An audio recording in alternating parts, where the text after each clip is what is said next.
مرحبا وأهلا بكم في برنامج داخل واشنطن. معكم مضيفكم روبرت ساتلوف. صارت أهم قضية في مضمار السياسة الأمريكية، قضية توجج المشاعر وتحفظ الناشطين على كلا الجانبين اليمين واليسار. شكلت سمة محورية لحملة انتخاب دونالد ترامب، وأحد الأسباب الرئيسة وراء كونه الآن يسكن البيت الأبيض، وهي سبب إغلاق الحكومة الفيدرالية الشهر الماضي. القضية هي الهجرة.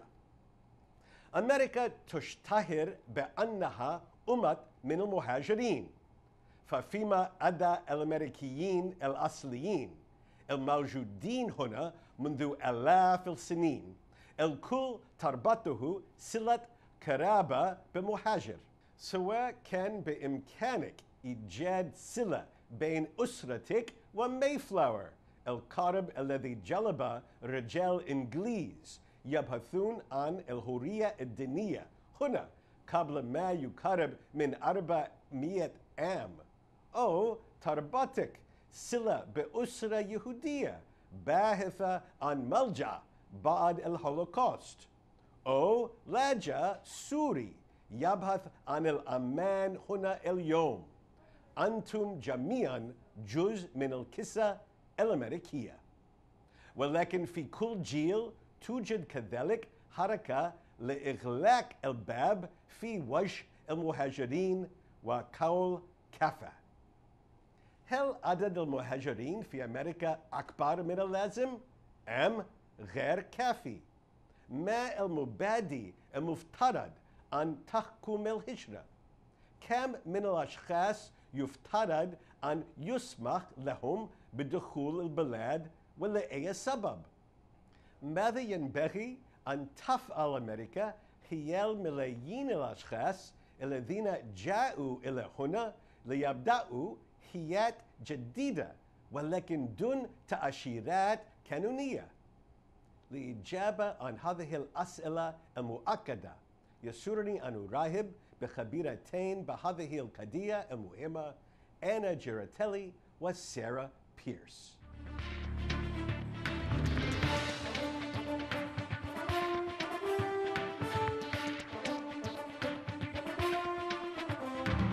It was the issue that closed the federal government, and it is one of the most important and explosive issues in American politics today.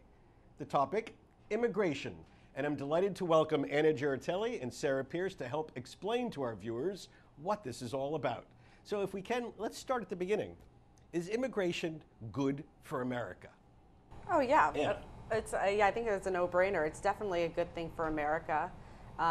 The way in which we are accepting immigrants is what's up for debate. And going forward, I think the country's taken a look at illegal immigration and general immigration practices to see what's best for, citizens in America and refugees, people in need of asylum, all other types of, visa recipients who would want to come into the U.S. Sarah, how important is immigration to the United States? I mean, I agree with everything Anna just said. Legal immigration especially is very important to the country.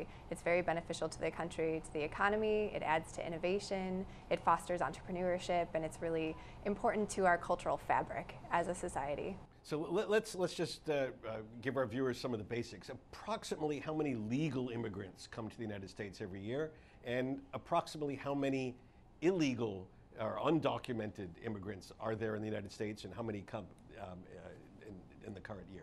Sure, so we know that 1 million, around 1 million legal immigrants come into the United States each year. The number of unauthorized immigrants coming into the country every year is up for discussion. We really don't know. What we can use to try to guess how many unauthorized immigrants are coming in are apprehensions at our southern border, the amount that Border Patrol are finding, and those are actually at their lowest numbers since 1971, so it's a really small amount are coming into the country. But we do know that there's a large pool of unauthorized immigrants in the United States, around 11 million or a little over. 11 million, and where did they come from, Anna? It's hard to know exactly. I mean, the majority of them are going to be people who have come at the southwest border between the U.S. and Mexico. from Central American countries, so a lot from El Salvador, Guatemala, Honduras, and Mexico. And recently I was at a conference last week on border security. One of the border security officials from one of the sectors there was saying Mexico is now starting to help the U.S. slow the flows of illegal immigrants coming at Mexico's southern border to help the U.S. then have fewer people it's apprehending on its southern border. So there is cooperation, in other words. Sarah, you wanted to add? Certainly, yeah. I just want to add that a large portion of our unauthorized immigrants are actually overstays. They're individuals who came in on non-immigrant visas and then overstayed the expiration date of those visas. And it's as many as from that. Right, as many as half of recent unauthorized immigrants are overstays. So about half or more than half of the unauthorized people here now at one point came in legally and it just overstayed their visas. They aren't people who snuck over the border, as it were. Right. Yes. You got it. Okay. Explain, if you can, for our audience, this new concept which has entered the lexicon, a dreamer. What is a dreamer? A dreamer is someone who is a recipient of the Deferred Action for Childhood Arrivals program. It was rolled out in 2012 by former President Barack Obama through executive order through the Department of Homeland Security. It gives anyone who was brought to the country, was in the country as of 2012 and was under the age of 31 and came in under the age of 16, the ability to have a work permit so they can work in the U.S. Above the table, and then also protected legal status. So the Immigration and Customs Enforcement Agency, who would go after someone who shouldn't be in the country, they're going to be protected from them. So they get to work, and they get to be here for 2 years, and they have to renew that permit every 2 years. And what is the controversy regarding this group of people? Why are they separate from the larger discussion of illegal, undocumented people in our country? Right. So President Trump, during his campaign, said that he actually thought that this program that President Barack Obama created was illegal, and that he wanted to do away with the program once he got into office. When he got into office, it actually became clear that he's quite sympathetic to these individuals. They're young people who grew up in the United States, they're essentially Americans, and they're contributing to the U.S. economy. So he delayed a little bit in an effort to have Congress create a legislative fix for the program. But eventually, in September 2017, President Trump ended the program in that he ended the ability for those recipients to renew their benefits. And it'll officially end in March, at the beginning of March. All right, let me ask you both to put some of this stuff into a larger political context before we go through some of the possible solutions to aspects of this. Why has this set of issues become such a hot political topic now? It sounds like what you're discussing is nothing particularly new, that these issues have been on the burner for years. Why are they front and center? Why are they such a hot topic now?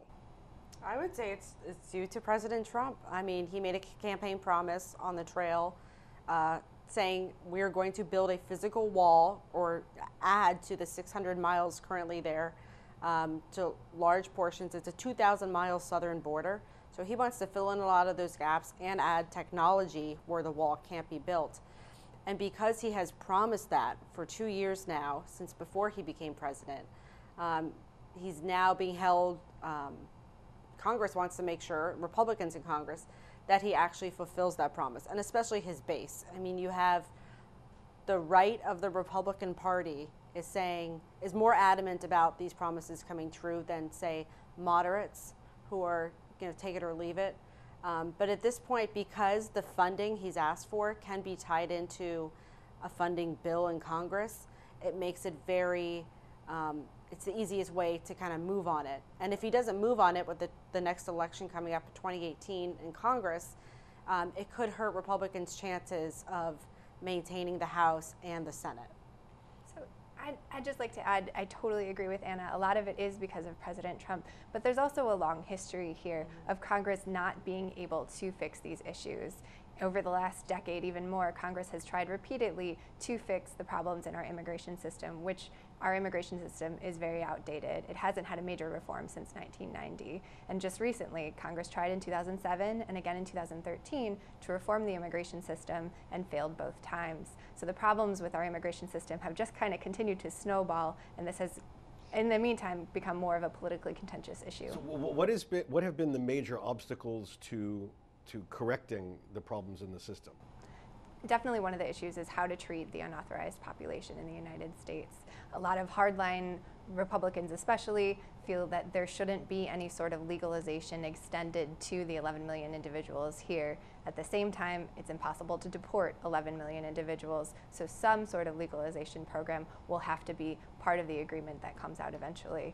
But President Trump has done a great job of tapping into the fact that this is a very broken system that needs fixing, and he's, wants to be the voice that does it. And what has been, if you look at public opinion polling, what have been the general trends and what most Americans or a plurality of Americans would like to see happen? Yeah, well, I think going to what she said too, Republicans fear that if you give amnesty or protections to people who are here illegally or a pathway to citizenship, they feel it's going to entice further people to overstay visas and come into the country illegally because they could also be the beneficiary of that kind of reward.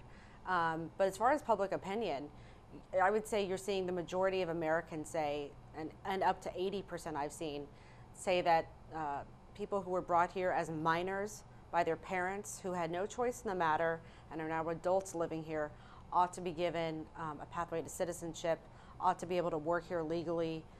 You're really seeing Americans as a whole, and even percentages of the Republican Party say, it's not their fault, let's help them, but let's get what President Trump wants done, which is ending chain migration and instituting a skills-based program instead of the diversity visa lottery. And then, of course, $25 billion for the wall and border security. All right, let's take a look at some of these specific items in this prescription. First, let's look at the issue of merit migration versus, say, family unification migration.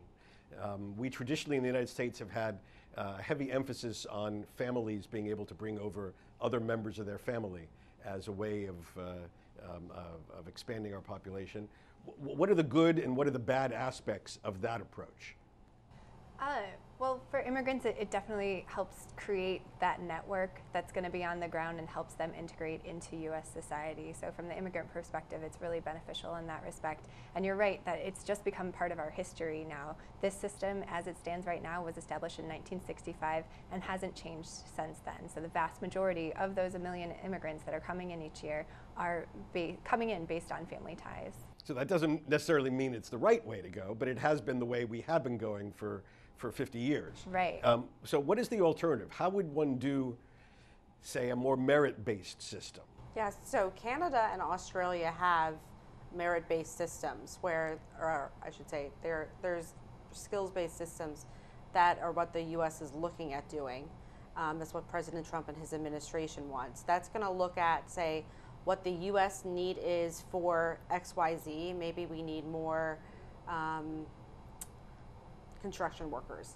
That's not, different type of industries, and look at that and say, okay, this guy in, let's say, Jordan has the skills we need. We're going to let him know that he's a great, person of interest for us. Whereas someone in a different country with a different skill set or education background may not be, someone that the U.S. is in high demand of right now. And those will change, go back and forth. So, but it gives them an idea, in the government's opinion, of, hey, you're not on our radar right now, but keep trying, and it's filling needs here. And essentially, it's to make the economy better, it's to make the U.S. stronger, which has been met with criticism because many would say we should be taking in people who are not skilled and who need help. And that's what America is in the end.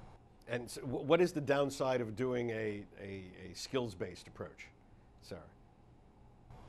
Well, I mean, overall, I can't disagree that a skills-based approach is a good thing. It is definitely worth re-examining the ratios of individuals who are coming into the United States. Currently we have 75% family-based migrants coming in, maybe we need to re-examine that. But Anna's right, humanitarian visas and bringing people in for humanitarian reasons is also a big integral part of the U.S.'s immigration history, and that definitely should continue.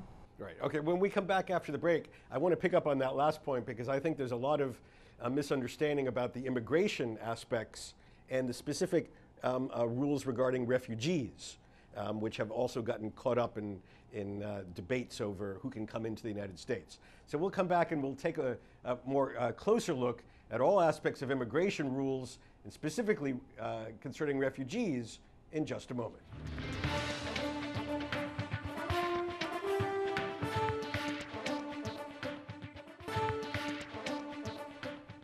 Our guests today include Anna Giratelli. Anna is a breaking news reporter for the Washington Examiner, with whom she's worked for 2.5 years. A former press secretary for an immigration policy group on Capitol Hill, she has also reported for CQ Roll Call and Cox Media Group. Anna received her undergraduate degree from Asbury University in the bluegrass state of Kentucky. Sitting to her left is Sarah Pierce, a policy analyst at the Migration Policy Institute, focusing on U.S. legal migration processes, the employment-based immigration system, and the situation of unaccompanied minor migrants. Prior to joining the Institute, Sarah practiced immigration law in Chicago. She's worked with such nonprofits and government entities as Human Rights Watch, the National Immigrant Justice Center, and the U.S. Department of Labor. Sarah received her undergraduate degree from Grinnell College in Iowa, a law degree from the University of Iowa College of Law, and a master's in international affairs from George Washington University here in Washington. So just before I focus on the question of refugees, I did want to ask both of you, is there a magic number in your mind for what is the right number of immigrants the United States should be welcoming every year? Put aside refugees, put aside undocumented, but what should be the magic number? Sarah? I certainly don't know, and I don't think anyone else knows either. It's one really interesting thing that President Trump has done is that he is the first president, the first modern president to look at legal immigration as a potential problem for the United States, for security and for the economy. And by doing that, he's opened up a greater conversation about legal immigration and exactly what you just asked. What is the right number of immigrants to come into the United States? And I think that's an interesting discussion that we're going to see move forward this year. Okay. Do you have a magic number in mind, As Anna? a reporter, I do not, but I will say. Wait, what's the number out there in the ether that people talk about? So 2 Republican senators, David Perdue and Tom Cotton, have proposed the RAISE Act, and that would essentially lower it from 1 million to 500,000 immigrants per year. I mean, that was met by strong criticism from Democrats saying, you know, you're just trying to keep people out. Republicans are saying, you know, and then you have the Silicon Valley, which is where we have a lot of our technology companies in California. They rely on visas very heavily for workers from outside the country. So they obviously want a higher number, and they tend to lobby Republicans. So it'll be a correlation of what the business sector needs versus what Congress decides is in America's best interest. And one other thing, I think what I'd really like to see is this not be a static number, right? We had a static number put into our laws in 1965, and that's what we've been stuck with ever since. And the market has changed drastically since 1965, and it'll continue to change in the future.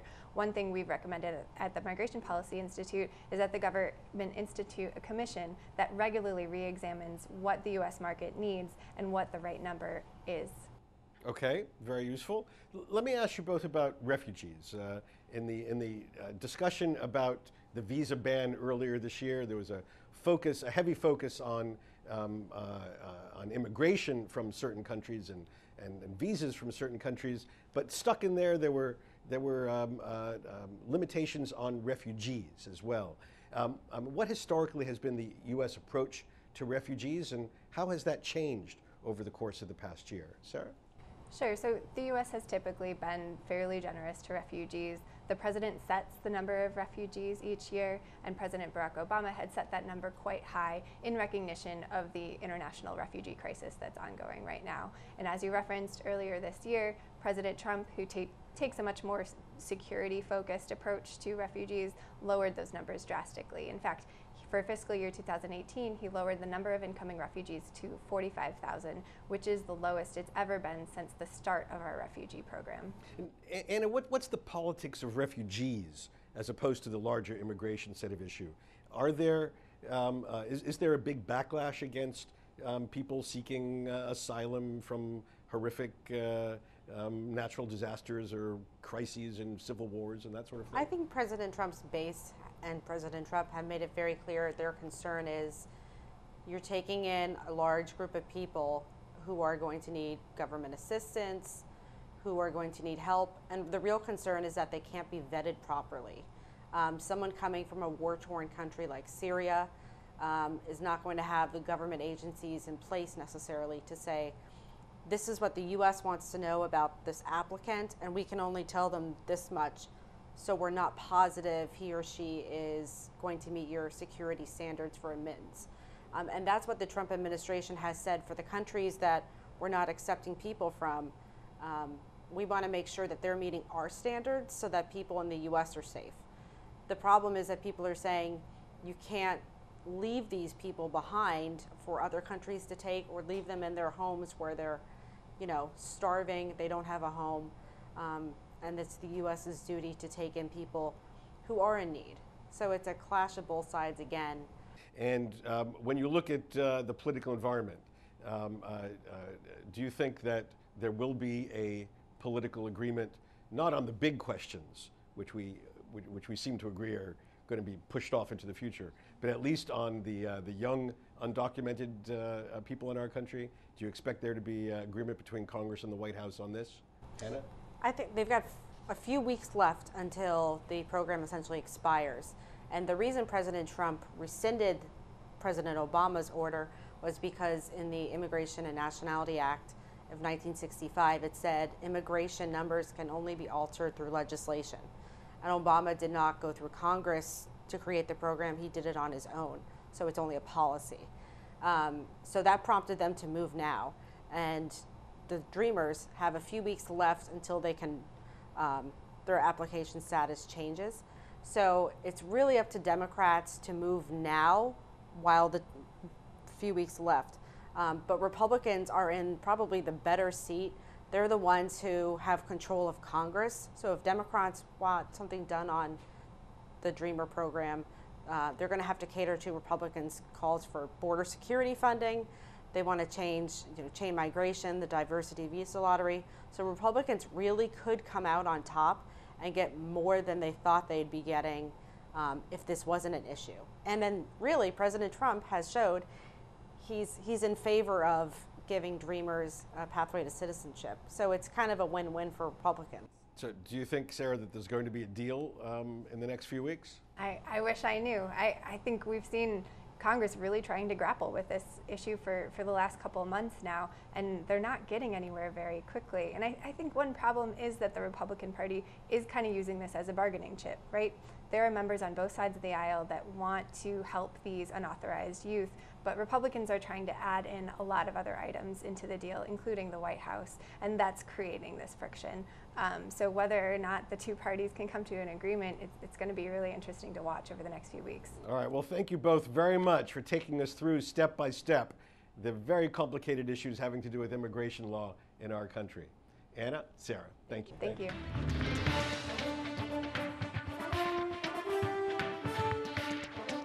هذا نصل إلى نهاية هذه الحلقة من برنامج داخل واشنطن.